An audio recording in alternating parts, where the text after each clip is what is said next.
Okay, cool. It's showing we're live. This is good. Dr. Jeremy Weiss here, founder of InspiredInsider.com, where I talk with inspirational entrepreneurs and leaders. And, some you've heard of, some you've never heard of. Kim, I like hearing about the challenge stories. So, I had someone on, Moise Navone, who was the founding engineer at Mobileye, and they had a journey and they were acquired by Intel for $13.2 billion, but was struck. What struck me during the interview was that multiple times they made sacrifices and had to take pay cuts, and he had to go back to his family and tell the kids, we're pulling you out of all extracurricular activities because we can't afford it. And so that's like the true journey of, we hear about these success stories, but the ups and downs that people go through to get there is tremendous. So check out more episodes in InspiredInsider.com. And this episode is brought to you by Rise 25, which I co-founded with my business partner, John Corcoran, who Kim also knows. And Kim's also been on Smart Business Revolution. So check that out. And Rise 25, we help B2B businesses connect to their Dream 100 clients and referral partners and help you run your podcast. So essentially, and get ROI, which is important, which we'll talk about with Kim, making sure people get ROI from social media. And just like Kim thinks you must be on social media and must get ROI from social media, is how we feel about podcasting. Okay. It's been the best thing I've done for my business and my life, because I've met business partner, gone to people's weddings. I've gone on family vacations with people. And so check out rise25.com.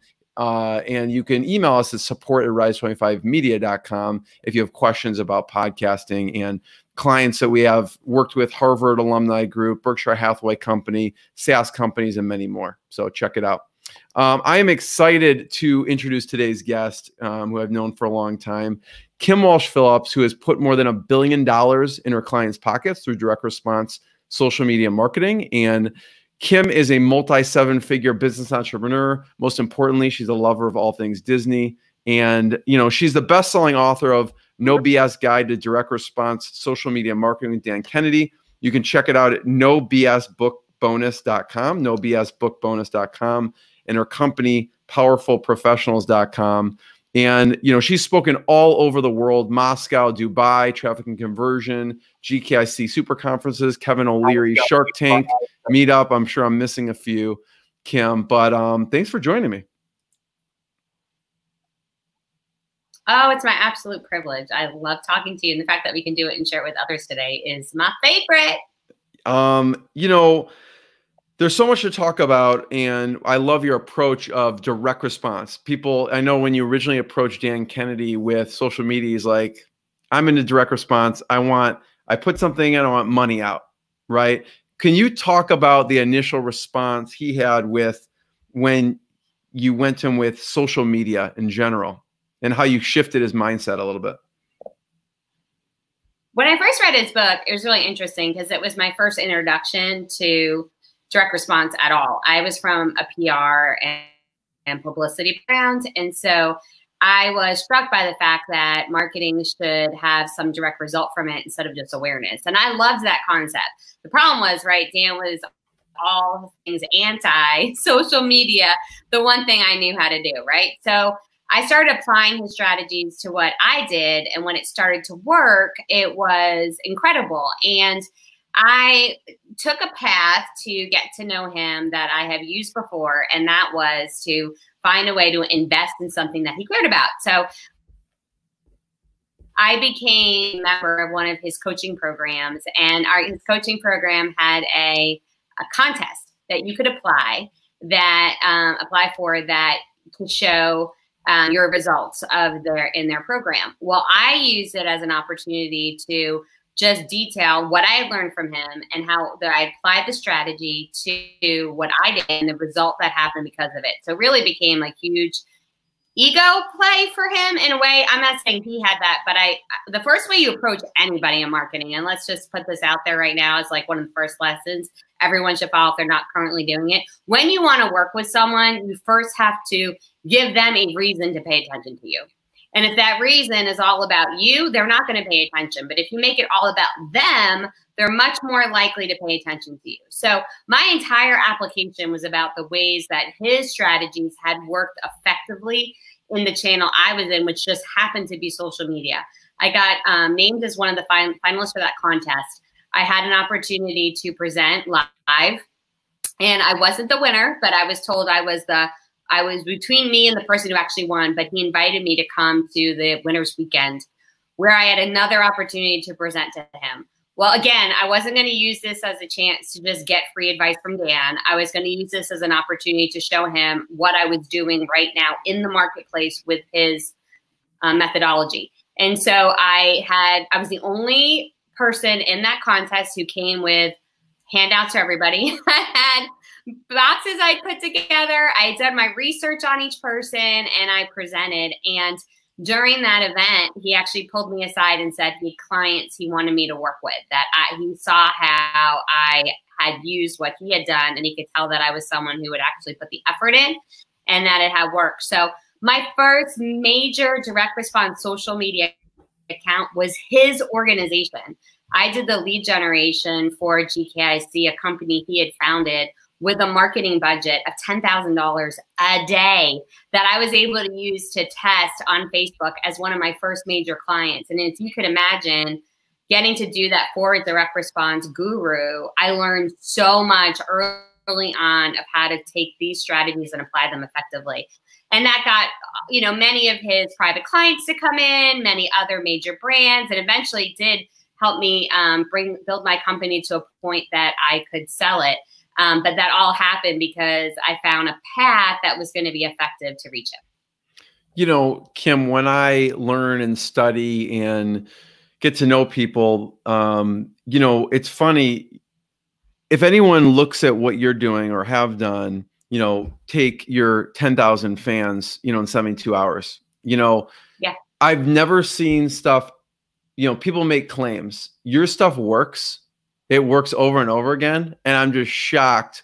Like, even though, when you talk about these strategies, they just work, and it's, you don't need to be some, physicist to actually implement them. And that's what I love about them. What's some stuff working today, with the No BS guide to social media and some of the stuff in that people can get in that book? You mentioned how to get 10,000 fans, and there's some major strategy behind that I'd love to talk about for a second. Yeah, okay go ahead. Yeah, rock it out. All right, awesome. So, and it still works, by the way. If you don't have followers on your page, you can get a free workshop at 3daysto10k.com. It's actually cheaper now than ever. You can get fans in for half a cent a piece right now because advertising is less expensive now than it ever has been before. But there's a whole strategy behind that. So there is, I will tell you, like, my favorite thing in the world to talk about is not Facebook fans. Yet I talk about it all the time. Why? Well, there's two reasons. One is my audience needs many things, but the thing that they're looking for right now is leads. They want leads and they want audience. That's what they're looking for. So that's how I reach them, and that's what I give them. It's not a surprise that my two major evergreen funnels start with how to get Facebook followers and how to grow an email list. Those are my two major evergreen webinars that I run because that's what my audience wants. And so once they come in via that concept, right, then I can help them with all sorts of things, but I can't help them with anything else if I can't get them to pay attention in the first place. So all of you who are putting messages out there, pick one thing. Clear over clever, one thing that your audience wants right now. And that's what you focus on. Not about you, not about all the things you can do for them, but what's one thing they want right now. Second thing is, the reason why these strategies work so well in my marketing is because they get a quick win right away. Right away. And for many of them, it's not even that, like, they see that it works. They see that what I show them how to do works. It's that they can start believing in themselves. Because for many of them, they tried lots of marketing things before. And it probably wasn't their fault that it didn't work. It probably was a terrible strategy that wasn't totally proven out. Maybe it worked for some guru for a week or so. They taught it and this no longer works anymore. And the person, the entrepreneur had no success with it. Well, they questioned themselves to say, can I ever make anything in marketing work? Why our strategy works so well is because they get to see within an hour something they tried produced a result. And now they think, okay, I might be able to do this. I might be able to follow a blueprint and not just take action, but have action that results in something. So I encourage everyone to think about what is a quick win your target market can get from the very beginning of working with you that you can utilize in order to build trust with them, give value to them before asking them to buy anything, and also help them to believe in themselves a little bit. The book is chock full of strategies like this. I am someone who am really, it's impossible for me to just go on a show, be in a book or anything without giving a step-by-step or strategy you'll be able to pull from immediately. So guaranteed, every single chapter has a strategy in it that you can take right now and put into practice inside your business. But one of my favorite ones are about Lou and Tammy Santini. So they are travel agents. And as you can imagine, that's a challenging industry to be in right now. But it always has been, right? Because for a long time, people didn't believe that they needed a travel agent in order to book travel. And so travel agents were suffering. Well, Tammy uncovered a niche within travel that would not only not require her to worry about when the next job was coming in, but also would survive something like a pandemic, okay? So she started specializing in destination weddings. Now, destination weddings will be one of those few travels that they weren't canceled. They were postponed. All other travel agents who specialize in other things. Unless, quarantining with someone, they're like, this is off. Too much of this person. But yes, I would agree with that. But also expect that there's some babies coming and we got some new destination weddings planned. So there's both sides of that going on. So she had that set up. They had that in place and they started putting that in place in their business. Well, she grew her company to multiple six figures just with destination weddings, right? And because now you're planning the wedding, your guest travel, and it's much more profitable. And the commissions that these resorts pay is much better than other kinds of travel you can book yourself. So she started coaching others on how they could start that. And so all she did was a weekly Facebook Live that she could start sharing tips and strategies to other travel agents on how they can start to pivot to destination weddings. Then when everything happened in the world as of late, she pivoted again to giving survival guide of how to get your brides to postpone instead of cancel, how to still get clients right now, even with everything's going on in the world.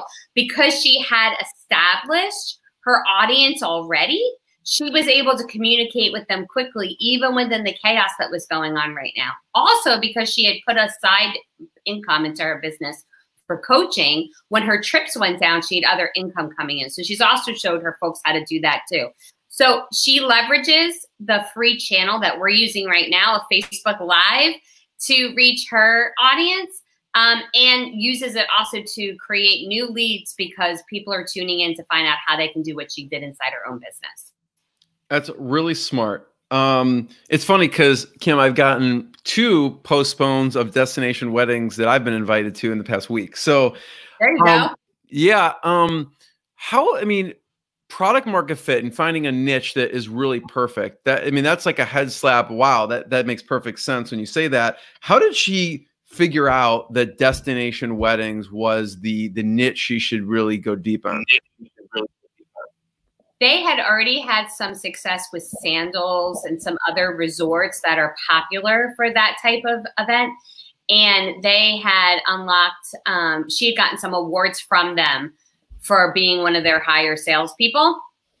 And so, or travel agents, they don't call it salespeople, but travel agents who basically just had the vacations for them.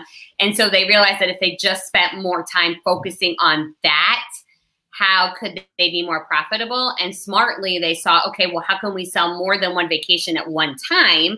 And that would be through doing event vacations, which would be your destination weddings. I love it. Wow. And I want to just go back to the Facebook, 3days to 10K.com. And you said something, a half a cent per fan. What was that? Yeah. Yeah. It's amazing because of the more eyes that are on Facebook right now.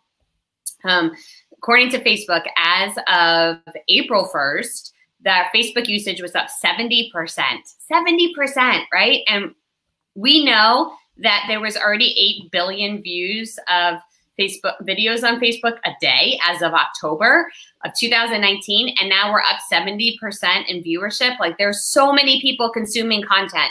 They're on there, they want more, but then there's less businesses producing content. So there's more eyes, less competition, and there's such a huge opportunity. So we've actually changed the 10,000 fan strategy over the years. You can now actually target more qualified fans from the very beginning, going to a more global audience, and you're able to reach them for 1 cent to half a cent each. And I have this running on my page right now. I've got Rich Sheffrin. He just launched his campaign a couple weeks ago. It's working incredibly well. I've had multiple students email me in the last week. We're getting our numbers in for less than a penny a piece per fan. Wow, that's amazing.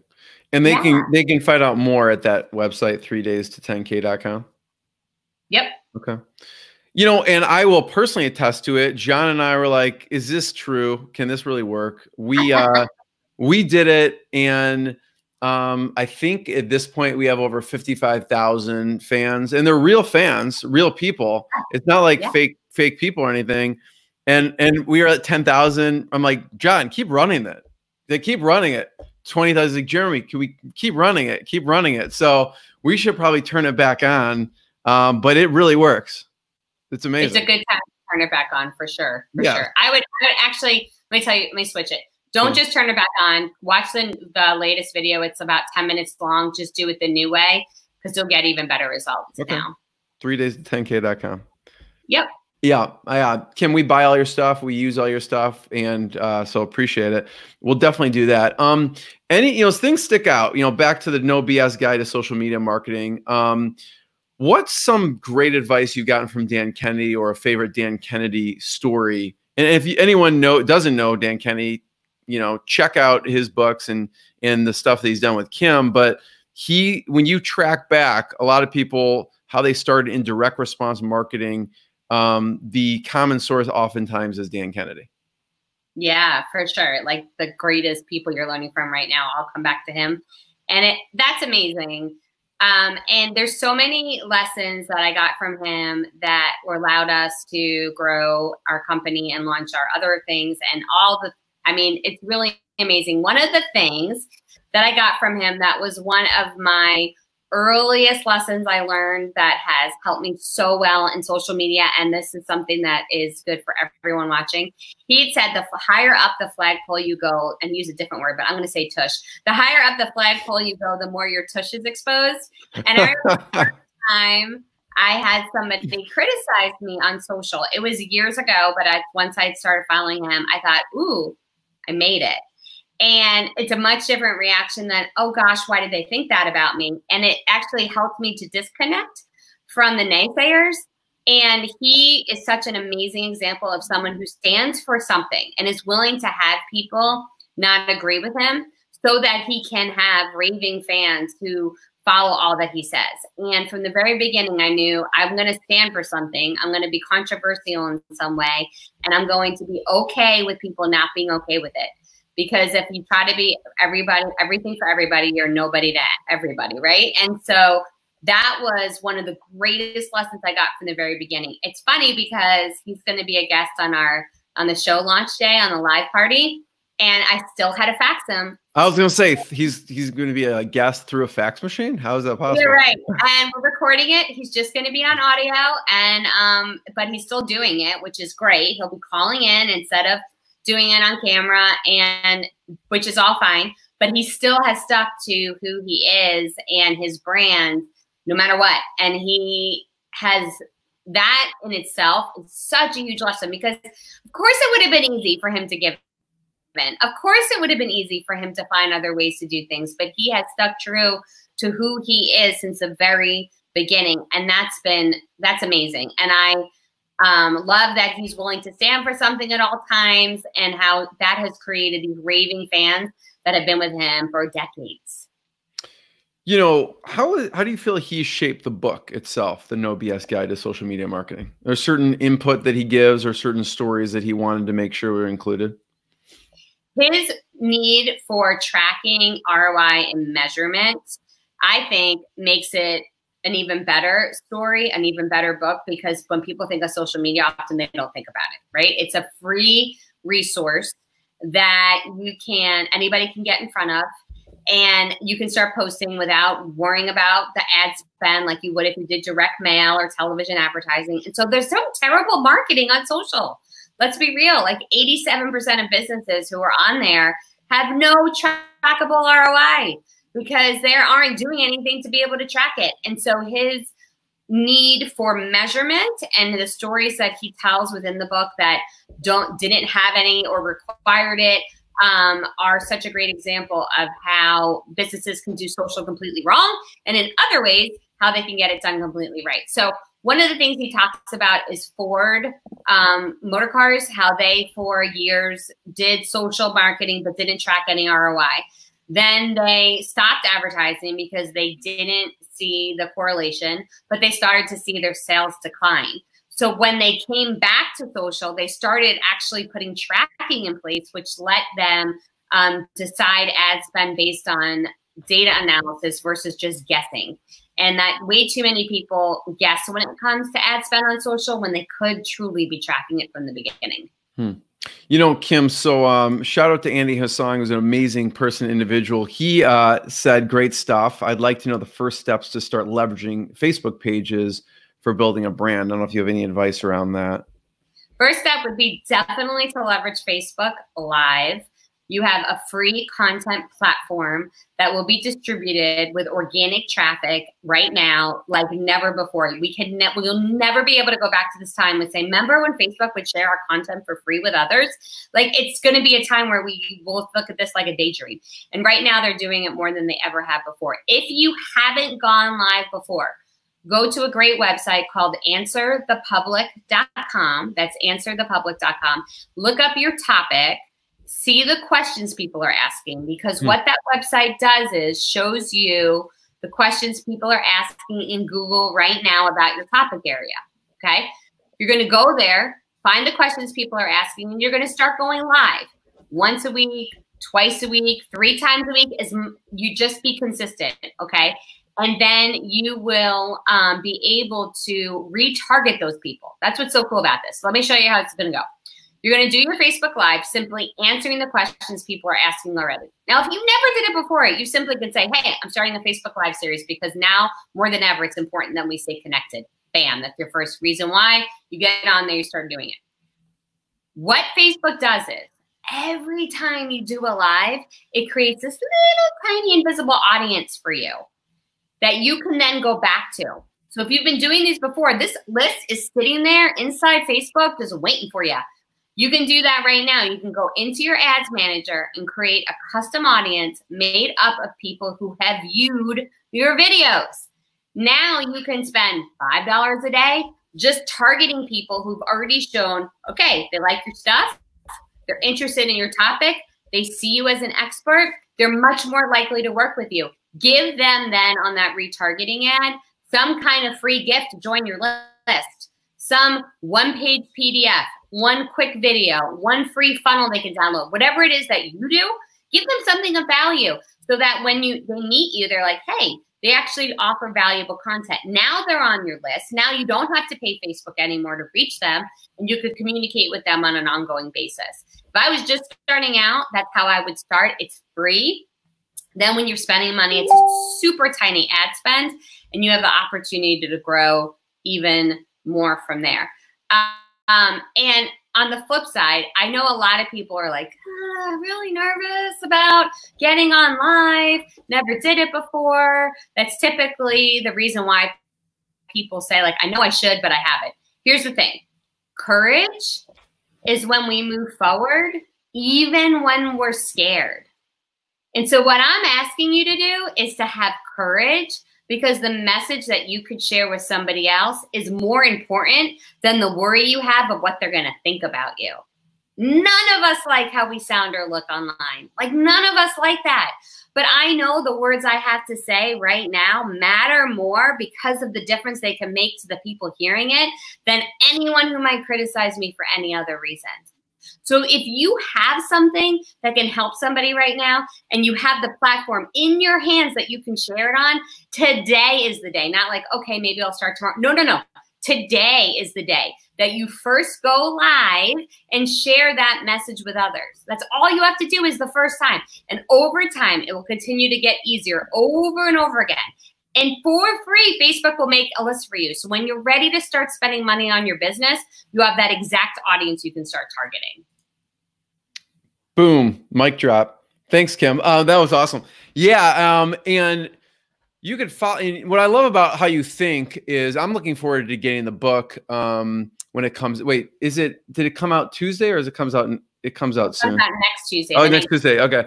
Yeah, because you really truly do a step-by-step. You don't leave gaps for question, like, oh, how do I get from here to here? It's really a step-by-step. And you just laid it out essentially just now thanks, Andy, for the question. And answerthepublic.com. I've never not heard of that site before, but that's an amazing resource that we should all utilize. It's funny. So Kim, Dan Kennedy, you've also spoken to Kevin O'Leary's group. I feel like both have kind of similar personas. I wonder some of the things you were able to do with his group and some of his advice and if you don't know, if you have not watched the hit TV show Shark Tank, that's where Kevin O'Leary is one of the sharks. Yes, Mr. Wonderful. So this is an insider tip. So a group of us entrepreneurs wanted an opportunity to get advice from Kevin O'Leary. And so we chipped together and paid for him his speaking fee to come and hang out with us for the day. And so we chipped in and did that together. We had him for the day and he went around the room to find out about our businesses. And I chimed in with all of my numbers of my company. And he said, what is that you do? And I said, social media. He said, wait, what? You're a social media person who knows her numbers? I said, yep. And we connected there. I ended up getting not only him as a client, but became a coach to all of his entrepreneurial investments, which was amazing. And what's fantastic about him, just like Dan, is that tracking and measurement's important. He's going to spend money on the things that will generate an ROI. And it was the ability to cut through all the clutter and actually get to the heart of scaling with trackable measurement. That was amazing. But on the flip side, which was also really cool, is as someone who's in this space, I could get too much up in like the jargon things or the complicated strategies or tips. And one of the things that I always try to do, because my target market are amazing business owners who own incredible companies who haven't yet scaled their business online digitally. That's really my audience, right? They own a business. They don't really know how to scale digitally. I've got to keep my content at a beginner level, like smart people who just don't know how to do this stuff. And so I got to keep it real all the time. And so that's one of my missions. His folks, the folks that have successfully gotten investments on Shark Tanks, most of them know nothing about social media and the opportunities that exist when it comes to advertising. And so it actually allowed me to go back to beginner and basic things to explain things like you can track a pixel, you can track ROI, you can scale accordingly, you can follow up with people, because most of the marketing companies out there had sold these guys things that was just based on awareness that had no measurement in place. And so even companies that are working with someone who gets the numbers, they don't know what they don't know. And so it's one of those things that I find super helpful to stay in touch with the to go back in time before you knew all the things, that point of view, so you can keep your content much more on level for your people that you're trying to attract. With the Kevin O'Leary, are there any specific favorite case stories or case studies from working with him or his companies? Yes, Snarky Tea is my favorite. Jenny Lynn Williams. It's Hysterical Tea also. So if you want to check her site out, they're very funny. What is it called? What's the website? Snarkytea.com. Okay. And like one of her tea names is Wake the F Up. Like that's how her teas are named. And she was the first tea company ever on Shark Tank that got an investment. She got it when she was on the show and she was 8 months pregnant. And she got an investment from Kevin O'Leary and Bethany Frankel from New York Housewives. So Real Housewives of New York City. So she has leverage. So when we started working together, she had only used social from like a brand, not like a product promotion perspective. And when I was looking at her content, I'm like, your content's so good, like your brand names, your engagement. Let's start bringing your personality more into the marketing. And so she started, the first thing we did when we spent a day together is I had her sit on the floor of her closet, and we were in a hotel, sit on the floor of the closet. I took a picture of her with her laptop and said, okay, guys, I'm coming out of the closet. I'm going to start sharing more content that's real and legitimate. And it was like more of what's really in my life. And it was just her laughing. And from that day on, her engagement soared because people thought, I finally have somebody being real with me, what it's like to do business and have kids and try to balance it all and not try to make it just Instagram perfect. And so she started communicating with her audience immediately. And then within 2 months, I'm like, you have raving fans connecting with you. There's an opportunity here to launch something that they can buy. They want to buy more than just your team. She launched a subscription box program. And within 24 hours, she'd sold out because she had created this audience of raving fans that couldn't wait to work with her. She just did it again. She bought a tea brewing, like a cold brew tea company. And she put a Kickstarter campaign up there, and it was fully funded within 24 hours because she has created this raving fan audience who can't wait to support her in her business. That's awesome. Thanks for sharing that, Kim. That's, you know, a lot of times you have to find your groove, I guess, and you have to put out content before you find out. You just need to inject your personality into it, you know, and so you kind of probably accelerated that for her and shine that light on that. You know, I want to talk, we're talking a lot of online. You are also a master of offline. Also, I've gotten amazing packages from you. You're just very thoughtful in what you put out. What's been your favorite offline, like maybe lumpy mail package you've sent out or received? I do love the lumpy mail, and you're going to get one again this week. It just shipped today, so we're for the party next week. Oh, nice. I like to gift based on unique experiences and opportunities versus just like the same thing that everybody gives that you don't remember about. And so being memorable and standing out is also about making that other person feel special, that they matter. So even as simple as a handwritten note versus sending an email makes a huge difference. But just even start with the email.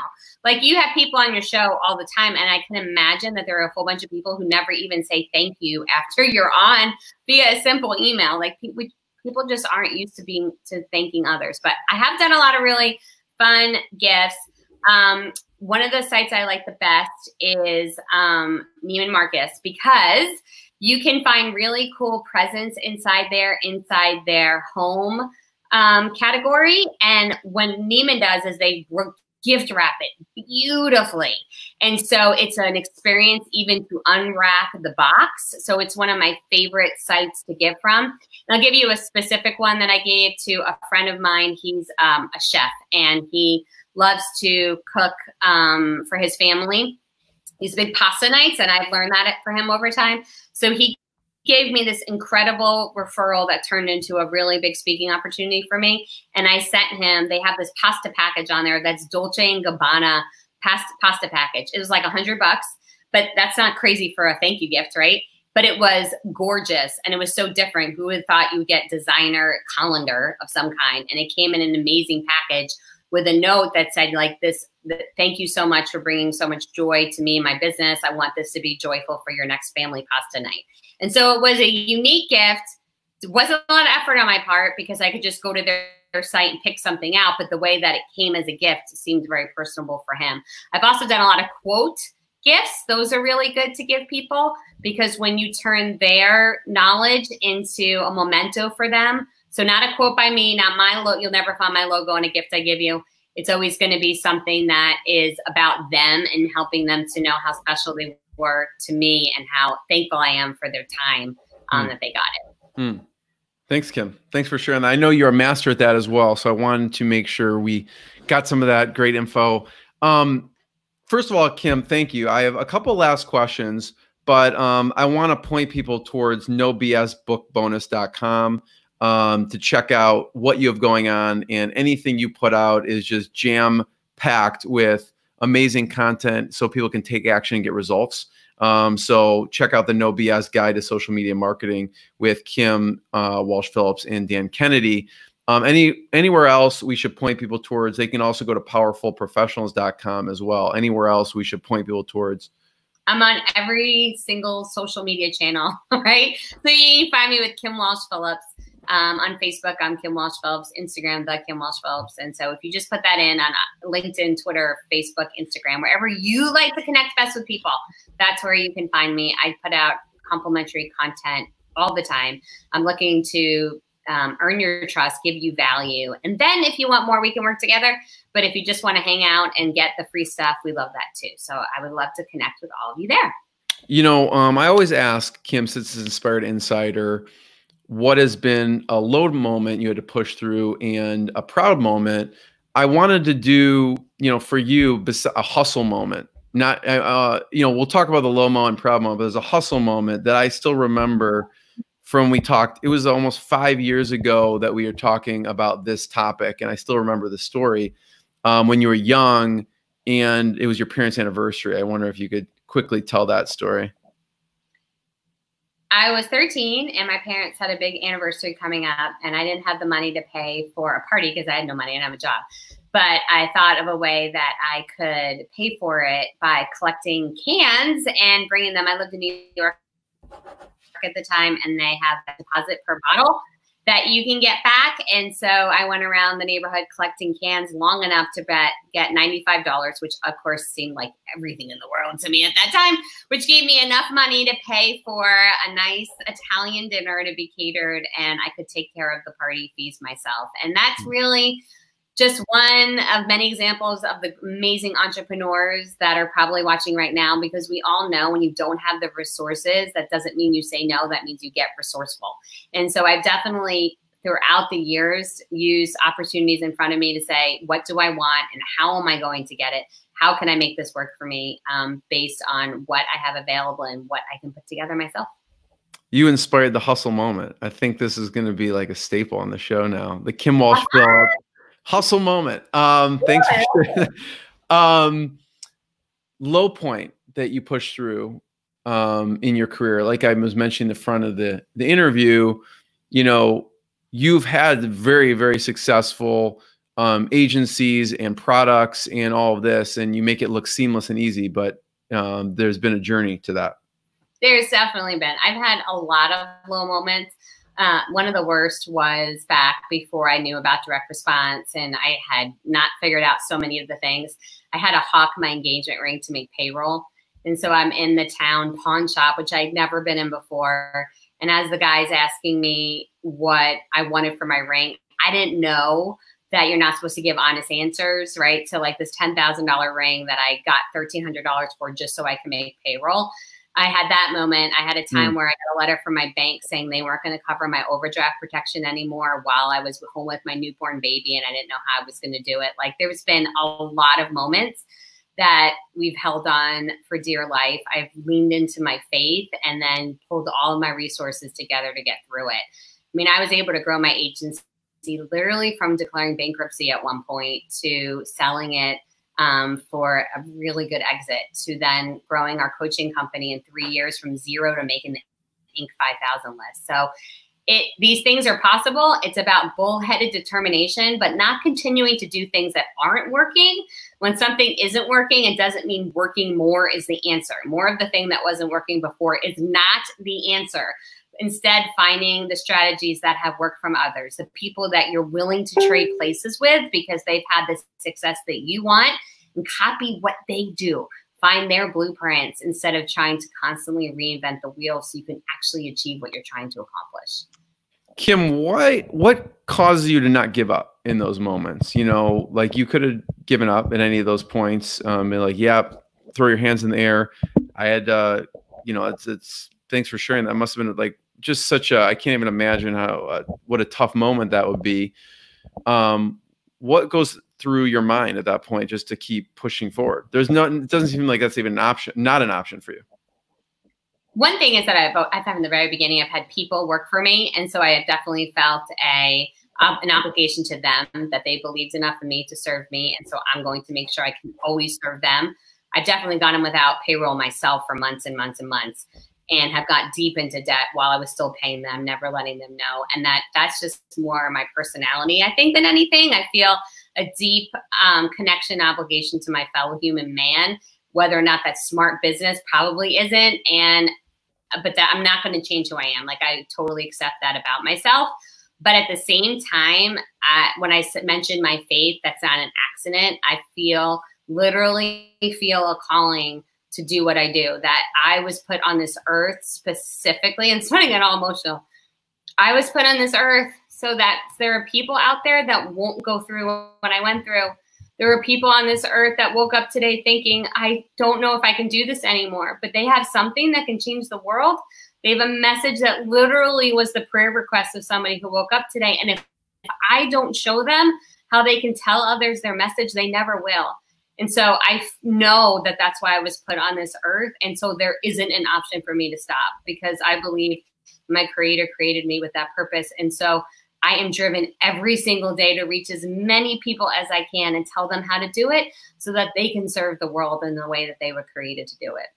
Thank you. Yeah, totally. On the flip side, a proud moment from people actually listening to you and you changing the world. And what's been proud moment for you? Opening up that Inc. 5000 letter with my 2 daughters and seeing that I was named 475.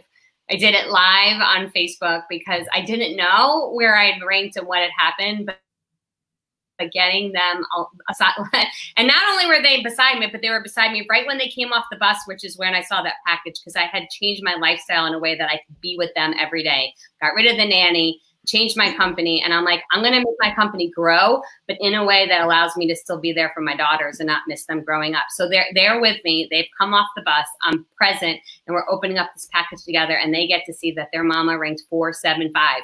And that was one of the happiest, most proud moments of my career. And then your daughters, what do you feel like they've learned from you? A lot of things. I mean, my Katie is, I think, secretly plotting to take over my company. When she's pretty sure. She's a drawing of her at a computer with lots of money coming out of it and a mustache on me. So something's happening there. But yeah, she has learned. She could tell you right now. She knew this since she was 5. She hears other people speak. She knows there are 2 things people are most focused on: love and money. And your messaging needs to tell people how they're going to get one or the other. So she gets right to the heart of it right away. My other daughter, Bella, has seen how all the work that has to go involved with being an entrepreneur. She's not a huge fan of that right now, but she gets it, that it's not like one thing or an easy button. There's the many little steps we take in order to have the success that we want. And so it's been, they're different, right? One loves to have like the shine and the spotlight on, and the other one is more process oriented and introverted.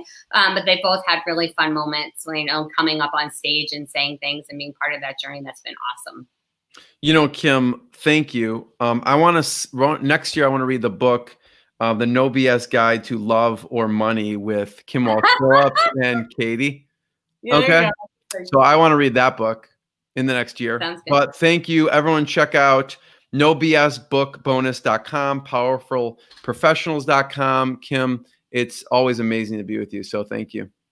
Oh, it's been so great being your friend, and I've loved watching your journey, and thank you for having me on your show today. Bye, everyone.